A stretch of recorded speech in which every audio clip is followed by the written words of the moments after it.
शांति।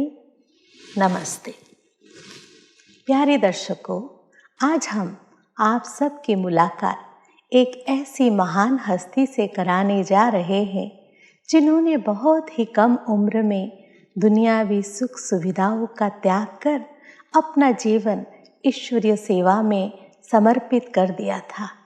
फिर उन्होंने पीछे मुड़कर नहीं देखा। अनेकों बाधा विघ्नों को पार करते हुए आप ईश्वरीय मार्ग पर आगे बढ़ती गई। देश विदेश में अनेक स्थानों का भ्रमण करते हुए आप हजारों आत्माओं के जीवन में आध्यात्मिक क्रांति लाने के निमित्त बनी। हजारों परिवारों को घर गृहस्थ में रहते हुए कैसे परमात्मा की याद में रहे तथा उनकी शिक्षाओं को जीवन में धारण कर घर को मंदिर समान बना सकते हैं, इसकी शिक्षा दी। हजारों ब्रह्मचारी कुमार कुमारियों को ईश्वरीय सेवा में अपना जीवन समर्पित करने का प्रेरणा स्रोत बनी आप। अनेक स्थानों पर सेवा करते हुए 1973 में आपका उड़ीसा की धरनी पर आगमन हुआ।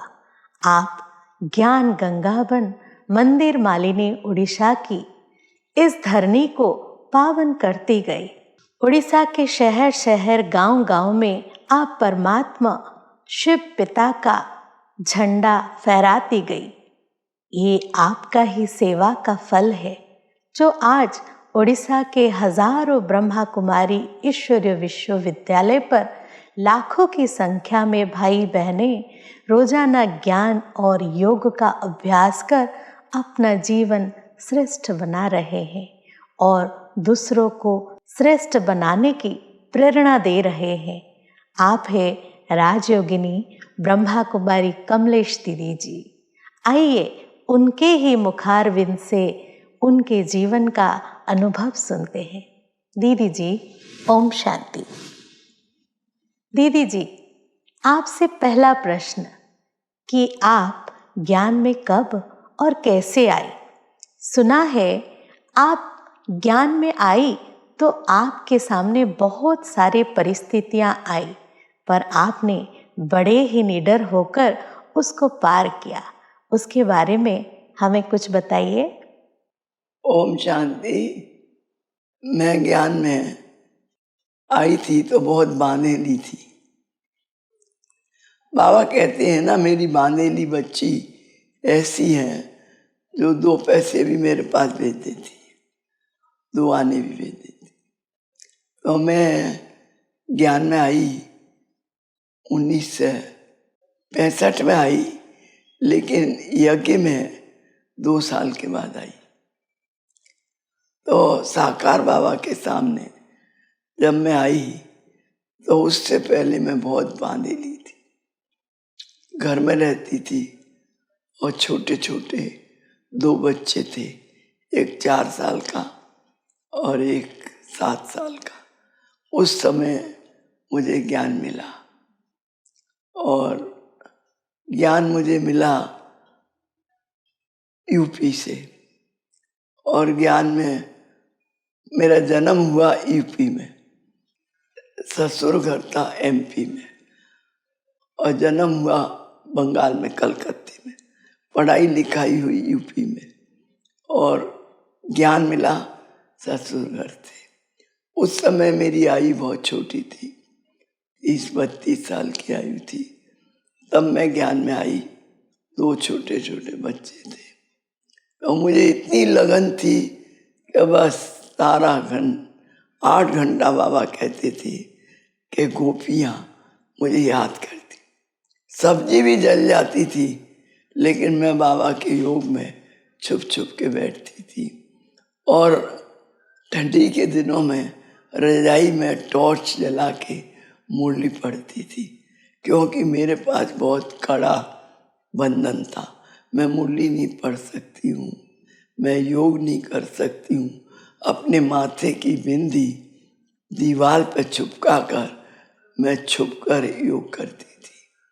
तो इस प्रकार बांधेली रहते रहते भी मेरी लगन इतनी थी कि उसी समय से मैं दूसरों की सेवा शुरू कर दी। बाबा ने कहा कि जब तक तुम एक आदमी को ज्ञान ना सुनाओ, एक आत्मा को, तब तक खाना मत खाओ। तो मैंने भी वो धारणा जीवन में लाई कि जब तक किसी को ज्ञान नहीं सुनाऊंगी तो खाना नहीं खाऊंगी।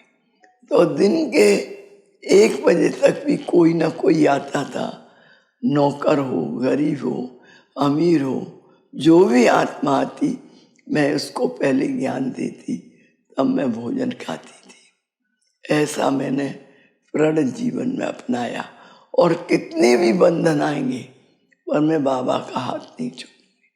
बहुत बंधन आए, यहाँ तक कि मुझे रात्रि को कह दिया गया, एक बांधेली गोपी को 3 प्रकार की सजा होती है। तो आखिर में मैंने कह दिया कि 3 सजा में से जो भी सजा दोगे मुझे मंजूर है।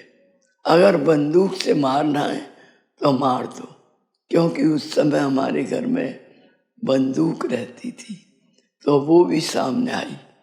और अगर मुझे निकालना है तो निकाल दो, और जो कुछ भी करना है आप करो, पर मैं इस पढ़ाई को और ज्ञान को नहीं छोड़ूं। तो उन्होंने कहा सबसे सहज है, आप यहाँ से निकल जाओ। और रात को मुझे वार्निंग मिल गई कि सुबह 6 बजे ही आपको यहाँ से जाना है। जैसे रामायण में सीता को लक्ष्मण के द्वारा छुड़ाया गया, वैसे मेरे को भी हमारा छोटा भाई था देवर, लौकिक पति का छोटा भाई 18 साल का, वो मुझे छोड़ कर आया। और मैं घर से निकली तो दोनों बच्चे बाहर आए और उनको मैंने 2-2 रुपये दिए और कह दिया कि मैं 15 दिन के बाद आऊँगी। लेकिन मुझे ये विश्वास हो गया कि और मैं वापस नहीं आऊँगी। जिनको मैंने छुप छुप के ज्ञान सुनाया सब रोते रहे कि हमें आधे में छोड़ के जा रही हो। और सब हमारे पीछे पीछे भीड़ आई और मुझे बस में बिठाकर चले गए और रोते रोते वो अपने गए घर में।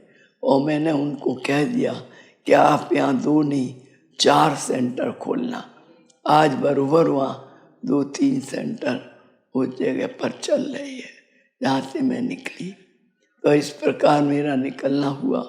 फिर मेरे फादर मदर कलकत्ते में रहते थे, मैं कलकत्ता चली गई और वहाँ से मैंने दीदी निर्मल शांता के पास जा कर के डेली पढ़ाई की। दिन में 1 बार आती थी, शाम को घर वापस लौटती थी, क्योंकि बच्चों को तो मैं लाई नहीं थी। इस प्रकार से फिर मैं वहाँ रही 1 साल।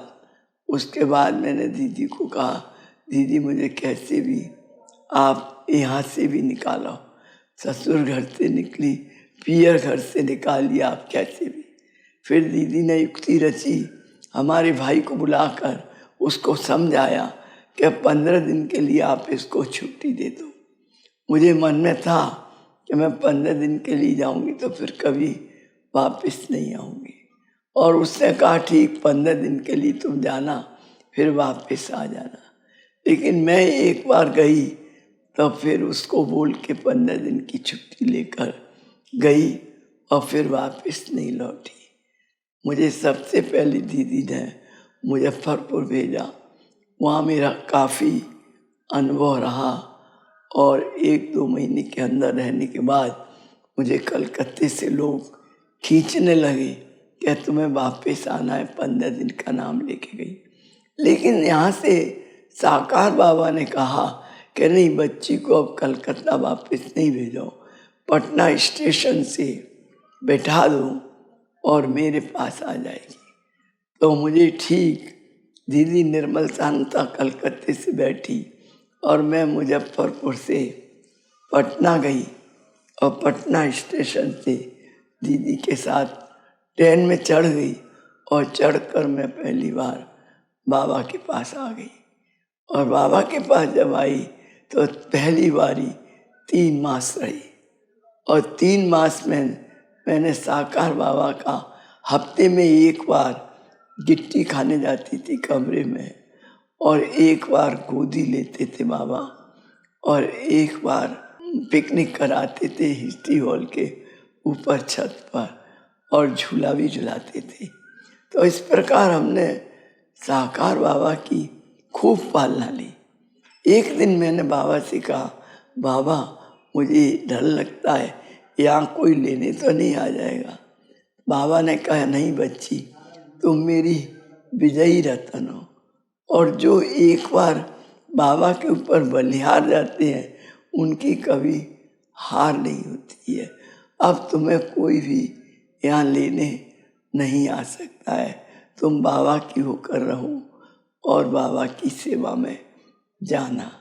और 3 मास के बाद मुझे बाबा ने सेवा में भेजा। मैं पटना गई। पटना के बाद में एक गांव में रही, दतियाना में, वहाँ पर रही 1.5 साल। कुंज दादी वहाँ सेंटर संभालती थी, लेकिन मैं एक छोटे सेंटर पर गांव में रही। वहाँ मैंने काफ़ी अनुभव किया।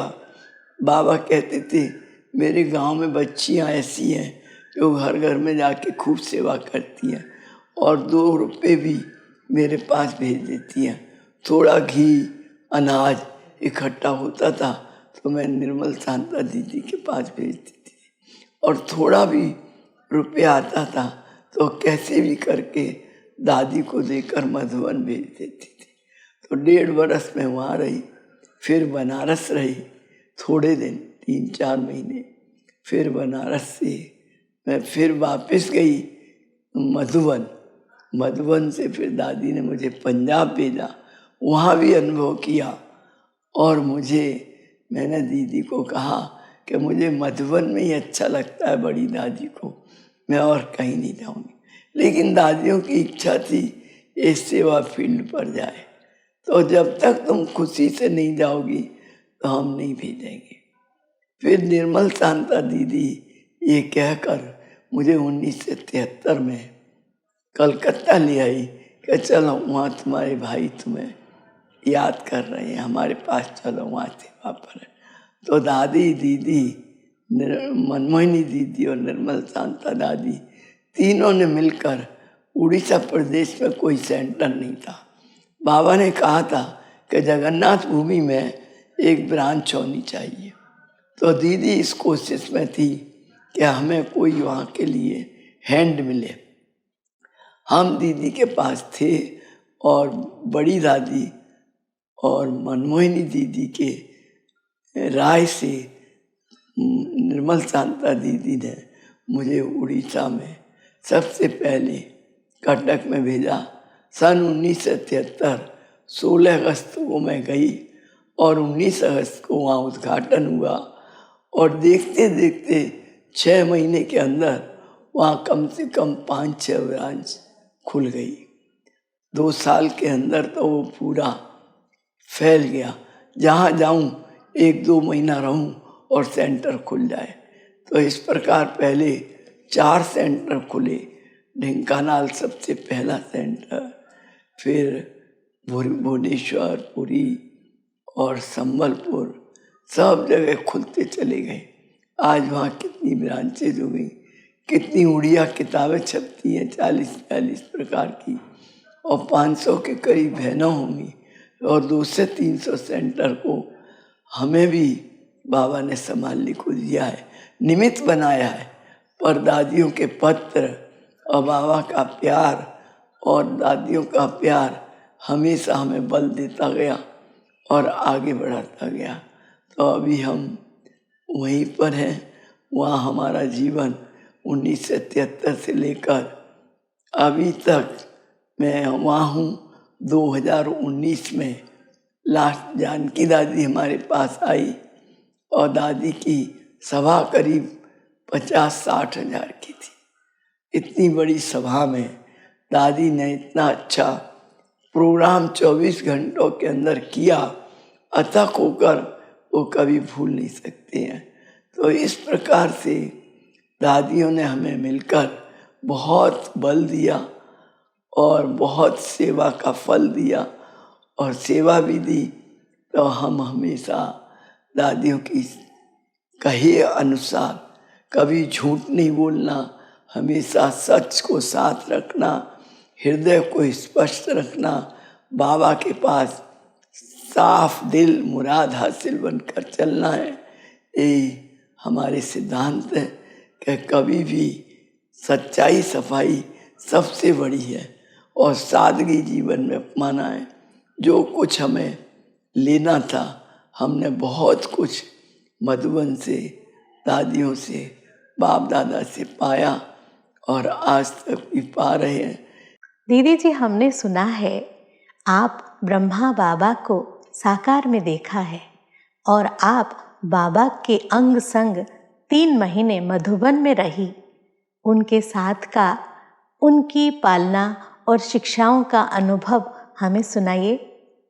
बाबा ने हमें सबसे पहले बताया कि साफ दिल, सच्चा दिल। मेरी बच्ची बहुत सच्ची है, साफ है, और मुझे गोदी में लिया और पीठ ठोक कर कहा कि तुम आगे बढ़ती रहो और सेवा करती रहो और कोई तुम्हें बंधन नहीं आएगा। एक बार बाबा ने मुझे कुटिया में बिठाकर, कुटिया के बाहर बगीचा के थल्ले पे बिठाकर, पांडव भवन में मैं कोई सेंटर से आई और वहाँ के कुछ बड़े अनुभव थे, बाबा को सुना रही थी। तो बाबा ने कहा कि बच्ची, तुमने मुझे पत्र क्यों नहीं लिखा? मैंने कहा बाबा, मुझे लिफाफा और कलम नहीं मिलता था। तो मैंने देखा जब मैं जाने लगी दूसरी जगह सेवा पर, तो बाबा ने इतने ढेर लिफाफे और कलम मुझे दे दिए।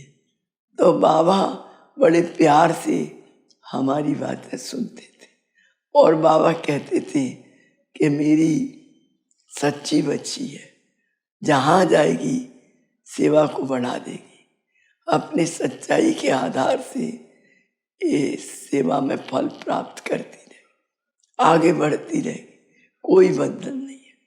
और 3 मास में मुझे बाबा ने सत्यता और विजयी रतन हो, पीठ ठोक के कहा, सफलता मूर्त हो, विजयी रतन हो। जिस भी सेंटर पे मैं गई, छोटे सेंटर पे, बड़े सेंटर पे, जहाँ भी गई, मुझे सबने कहा आप बहुत मीठी हो, बहुत अच्छी हो, हमें अपना अनुभव सुनाओ। तो बाबा भी हमें ये कहते थे कि बच्ची, अपने जीवन को सदा ऐसे ही सादा रखना, सच्चा रखना और सेवा में अथक हो के सेवा करना। जब बाबा भी इतनी एज में इतनी अथक हो के सेवा कर रहा है, तो हमने देखा हम क्यों नहीं इतनी यंग एज में अथक हो के सेवा करें।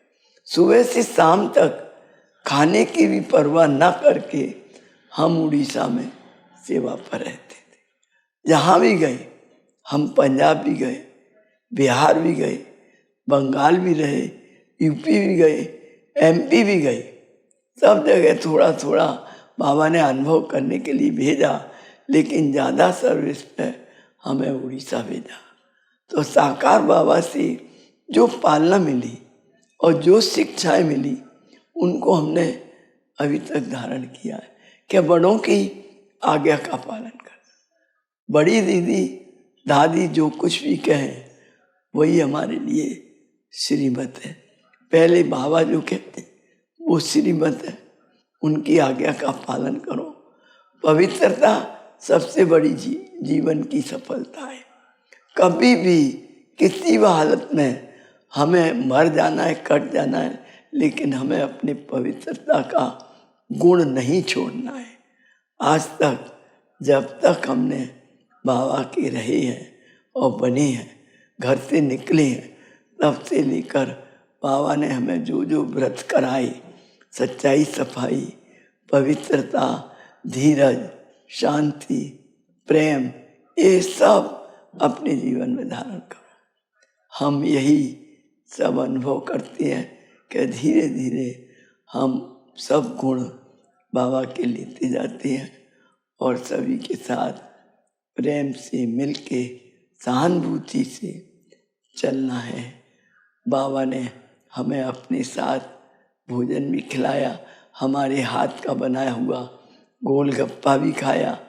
बच्ची अच्छा गोलगप्पा बनाती है, तो एक दिन सत्या बनाएगी, एक दिन कमलेश बनाएगी और एक दिन एक और बहन थी वो बनाएगी। तो इस प्रकार हम बाबा को खिलाते थे, बाबा हमें खिलाते थे। और जब भी बाबा के पास जाते कुछ ना कुछ वरदान और शिक्षा लेके आते। कभी बाबा कहते तुम मेरी विजयी बच्ची हो, कभी कहते तुम सफलता मूर्त हो, सेवा में सफलता सदा प्राप्त करोगी। चाहे गांव में जाओ चाहे शहर में जाओ, जहाँ भी जाओ बाबा की श्रीमत का पालन करना है। और जो हमें बाबा के नियम है, संयम है, उनको पक्का पक्का पालन करना है। यही बातें हमने बाबा से सीखी। और एक दिन हमारे साथ बाबा ने बहुत अच्छी आँख में चुनी खेली, क्योंकि बाबा साकार बाबा हिस्ट्री हॉल में बैठ के क्लास कराते थे, मुरली सुनाते थे। तो मैंने क्या किया कि मैं फर्स्ट दरवाजे से घुसने की कोशिश की कि मैं बाबा के बिल्कुल सामने बैठूंगी। लेकिन मैंने देखा कि बाबा है नहीं और श्री कृष्ण बैठा है संदली पे। तो मैंने कहा नहीं, पीछे बैठती थी तो बाबा दिखाई देता था, अभी बाबा तो नहीं दिखाई दे रहा है, श्री कृष्ण दिखाई दे रहा है। तो मैं फिर से अपने स्थान पे दूसरे दरवाजे से जा कर के बैठी, जिस जगह पे बैठती थी उसी जगह। तो मैंने देखा मुझे साकार बाबा दिखाई दिया। तो मैंने समझा कि मेरे साथ आज बाबा ने आँख में चोली का खेल कर दिया। और मैं इधर गई तो श्री कृष्ण और उधर गई तो साकार बाबा। तब बाबा के सामने एक तरफ लक्ष्मी नारायण का फोटो था और एक तरफ श्री कृष्ण का। ज़्यादा लोग नहीं थे, 60-70 लोग ही उस समय क्लास करते थे। दीदी जी, जब आप सेवा के लिए बाहर गई तो उस समय बाबा श्रीमत और शिक्षाओं से कैसे आपकी पालना करते थे? सर्विस में मैं जब दत्याना में गई, वो गांव का सेंटर था और वहाँ एक भाई जिसने सेंटर खोला वो थोड़ा तेज स्वभाव का था। तो मैंने पहले तो कहा कि मैं यहाँ कैसे रह पाऊंगी, लेकिन बाबा मुझे अंदर में कहते कि बच्ची तुम भूल गई मैं तुम्हारे साथ हूँ, तुम यहीं बैठो, यहाँ से तुम्हारी सफलता निकलेगी, मैं तुम्हारे साथ हूँ। तो मैं उस गांव में भी ऐसा अनुभव करती थी कि मैं सुना रही हूँ और बाबा मेरे साथ है। मैं अकेली रहती थी, सबने कहा कि इसको दूसरे हैंड की ज़रूरत नहीं है, ये माता है, अनुभवी है। मुझे कोई हैंड नहीं दिया, अकेली रहती थी और दिन भर कोई कोई आता था मेरे साथ रहती थी। मैं रात को भी एक माता को सुला लेती थी, पर एक पर्टिकुलर बहन नहीं रही, पर अकेली कभी रहती भी नहीं थी। पर एक जने का मैं अपना खाना बनाती थी 3 टाइम, और जो रहने वाले थे वो खा के आते थे गांव में। तो 8 घंटे भी मैं बाबा की सेवा करती थी, थकती नहीं। बाबा ने कहा कि जब तुम मुझे साथ रख के जहाँ भी बैठोगी, जिस भी जगह पे अथक होकर सेवा करो। गांव गांव में मैं जाती थी, जहाँ छप्पर के मकान थे, वहाँ भी बैठकर टॉर्च के प्रोजेक्टर में एकदम छोटी पगडंडी पर चलकर मैं क्लास कराने जाती थी और सभा में प्रोजेक्टर दिखाती थी। तो मुझे ये अनुभव होता था कि साथ साथ पीछे पीछे बाबा चल रहा है और बाबा सब करवा रहा है। कम से कम एक गांव से 10-15 गांव की सेवा छोटे छोटे में मुझसे कराई। 1.5 वर्ष में वहाँ रही और जो कुछ भी थोड़ा बहुत मिलता था मैं यज्ञ में भेज देती थी, चाहे घी होता चाहे रुपया होता था, थोड़ा भी, और अपने साथ जाती तो लेके जाती थी। बोली दादी थी, भूरी दादी थी, सब दादियाँ मेरे को बहुत प्यार करती थी साकार बाबा के सामने, और गिट्टी खिलाने जाती थी और गिट्टी खाने जाती थी। कभी नहीं रोका बाबा ने। आज भी मुझे कोई दादी कभी रोकती नहीं है अपने पास जाने के लिए, मिलने के लिए। ये सब मैं अनुभव करती थी। दीदी जी, बाबा के अव्यक्त होने के पहले अंतिम बार आप बाबा से कब मिली थी और उस समय का कुछ अनुभव हमें सुनाएंगे? तो 67 में या 68 में भी मिली थी, लेकिन 68 में 3-4 महीना पहले ही हमें बाबा ने कहा तुम्हारे भाई के, जिसने तुम्हें छुट्टी दी आने के लिए, उनके बहुत पत्र आ रहे हैं बुलाने के, कि जब से कमलेश गई है यहाँ नहीं आई है तो आप थोड़े दिन के लिए घर जाओ। तो मुझे बाबा ने 2-3 महीने के लिए घर भेजा। सेंटर से गई मधुबन, मधुबन में थोड़े दिन रही, फिर बाबा ने घर भेजा। जब घर में गई 2-3 महीना, 1 महीना रही होंगी, मुझे इतना याद नहीं है, तो 18 जनवरी को बाबा अव्यक्त हो गए। वहाँ ही मैंने एक खबर मिली और उसी दिन मैं वहाँ से निकल आई। जब मैं थोड़ा रोने लगी तो मेरे भाई ने समझाया कि आप तो नष्टुम हुआ, स्मृति लब्धा। पहली बार मुझे बाबा ने पीठ ठोक के कहा था कि मेरी बच्ची विजयी रतन है, स्मृति लब्धा है, त्यागी है, तपस्वी है और सेवा में अथक सेवा करती है, तो तुम्हें कोई तकलीफ नहीं होगी, आप क्यों रोती हो। मुझे समझा बुझा के अकेले विदाई कर दिया। मेरा रास्ते का बहुत गहरा अनुभव है। मैं अकेले कभी एक कदम निकली नहीं, पर कैसे मुझे बाबा ने लाया और कितने अनुभव कराए मैं इसमें नहीं बोल सकती हूँ। और मैं अकेली ही बाबा के पास आ गई। 18 जनवरी जब ब्रह्मा बाबा अव्यक्त हुए, ये समाचार सुनते ही आप तुरंत मधुबन आ गई। उस समय का अनुभव सुनाइए। जब बाबा अव्यक्त हुए 18 को और शायद 20 तारीख को मैं आ गई, और जब बाबा के फूल चुने जा रहे थे तो उस लाइन में मैं खड़ी थी, और बाबा की 21 तारीख की जब पहली मुरली चली थी तब मैंने सुनी थी। उस दिन बाबा ने एक लाइन कही थी कि बच्चे मेरी अस्थियों को मत देखो, लेकिन अस्थिति में जो स्थिति भरी है उसको देखो और उन स्थितियों को अपने जीवन में धारण करो। ये लाइन बाबा की मैं कभी भी भूलती नहीं हूँ। अव्यक्त बाबा की 21 तारीख की मुरली में सुनाई हुई लाइन है। और जब मैं पहुँची तो मुझे बड़ी दीदी ने गले से लगाया कि बाबा 18 जनवरी को गए, लेकिन 17 जनवरी को तुम्हें याद किया, तुम आंसू मत पाओ, बाबा हमारे साथ है। मेरा आंसू भी पहुँचा दीदी ने, गले से लगाया, और 17 जनवरी को बाबा ने मुझे याद किया कि बच्ची बहुत अच्छी है और इसको आसाम या कहीं अच्छी जगह पे भेजा जाए। तो इस प्रकार से मैंने साकार बाबा के अनुभव किए। अव्यक्त बाप दादा की भी बहुत अनुभव किए। बहुत गोदी में गई, बाबा के हाथ से टोली खाई।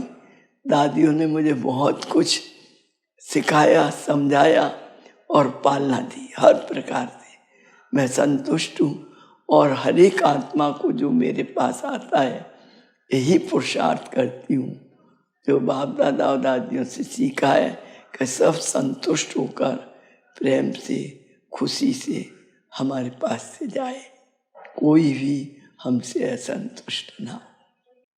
दीदी जी, आपने अपने जीवन का बहुत सुंदर अनुभव हम सब के सामने रखा।